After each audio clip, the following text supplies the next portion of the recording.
بسم اللہ الرحمن الرحیم نحمدہ ونصلی علی رسولہ الکریم اما بعد۔ محترم ناظرین، السلام علیکم ورحمۃ اللہ وبرکاتہ۔ ملاحظہ فرمائیے گا، حضرت ابو بکر رضی اللہ تعالی عنہ پر اللہ کا ڈر۔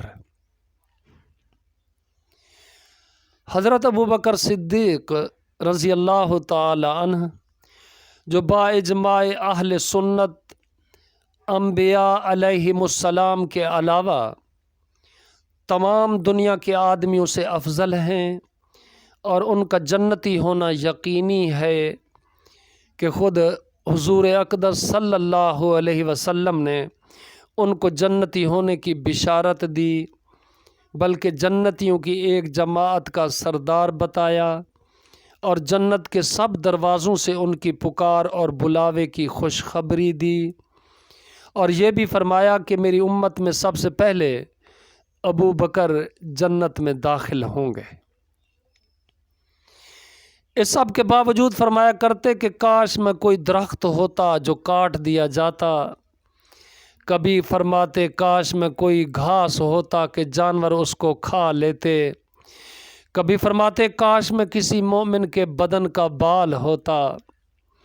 ایک مرتبہ ایک باغ میں تشریف لے گئے اور ایک جانور کو بیٹھا ہوا دیکھ کر ٹھنڈا سانس بھرا اور فرمایا کہ تو کس قدر لطف میں ہے کہ کھاتا ہے، پیتا ہے، درختوں کے سائے میں پھرتا ہے، اور آخرت میں تجھ پر کوئی حساب کتاب بھی نہیں۔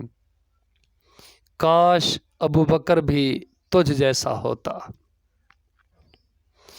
ربیعہ اسلمی رضی اللہ تعالیٰ عنہ کہتے ہیں کہ ایک مرتبہ کسی بات پر مجھ میں اور حضرت ابو بکر میں کچھ بات بڑھ گئی، اور انہوں نے مجھے کوئی سخت لفظ کہہ دیا جو مجھے ناگوار گزرا۔ فوراً ان کو خیال ہوا، مجھ سے فرمایا کہ تو بھی مجھے کہہ دے تاکہ بدلہ ہو جائے۔ میں نے کہنے سے انکار کیا تو انہوں نے فرمایا یا تو کہہ لو ورنہ میں حضور صلی اللہ علیہ وسلم سے جا کر عرض کروں گا۔ میں نے اس پر بھی جوابی لفظ کہنے سے انکار کیا۔ وہ تو اٹھ کر چلے گئے۔ بنو اسلم کے کچھ لوگ آئے اور کہنے لگے یہ بھی اچھی بات ہے کہ خود ہی تو زیادتی کی اور خود ہی الٹی حضور سے شکایت کریں صلی اللہ علیہ وسلم۔ میں نے کہا تم جانتے بھی ہو یہ کون ہیں؟ یہ ابو بکر صدیق ہیں رضی اللہ تعالی عنہ۔ اگر یہ خفا ہو گئے تو اللہ کا لاڈلا رسول صلی اللہ علیہ وسلم مجھ سے خفا ہو جائے گا، اور اس کی خفگی سے اللہ تعالی شانہ ناراض ہو جائیں گے، تو ربیعہ کی ہلاکت میں کیا تردد ہے؟ اس کے بعد میں حضور صلی اللہ علیہ وسلم کی خدمت میں حاضر ہوا اور قصہ عرض کیا۔ حضور صلی اللہ علیہ وسلم نے فرمایا کہ ٹھیک ہے، تجھے جواب میں اور بدلہ میں کہنا نہیں چاہیے، البتہ اس کے بدلہ میں یوں کہہ لے کہ اے ابو بکر اللہ تمہیں معاف کر دیں۔